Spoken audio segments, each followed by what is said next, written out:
Namintana ny fitsidiany any Madagasikara androany maraina ny komisera Europiana misahana ny fampandrosoana tao anatin'ny fanazavana sy ny fanambarana izay nataony no nitondrany ny andindininy fiara-miasa eo amin'ny vondrona Europiana sy ny firenena malagasy araka izao tatitra hoentin'ny Marc Antoine Misarantsira Kotorsanza.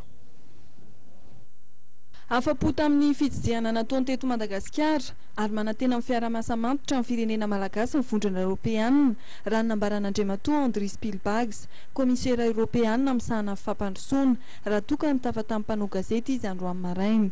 Misy kosa hoy nambarany ny ezaka tokony ho tanterahina indrindra eo amin'ny lafiny fametrahana amin'ny fanjakana tsara tantana, ny eo amin'ny lafiny fisarana ary indrindra ny resaka amin'ny ady amin'ny kolikoly. Tsapa hoy nambarany fa misy ny ezaka lehibe izay efa nataon'ny gouvernement ankehitriny amin'izany lafin'izany na dia mbola volana vitsy aza ny nopetrahany teo. Momba ny famatsim-bola ny vondrona Europeana amin'ny fampiakarana amin'ny vola natokana ho Madagasikara izay mitetina 5,700 tapitrisa euro ankehitriny ao anatin'ny fed andiany faha 1,2 dia nanamafy Andriamatoa Andry Spielbags fa miankina amin'ny parlementaire Europeana ny fanapa-kevitra farany amin'ny mety ampiakarana io fanampiana io.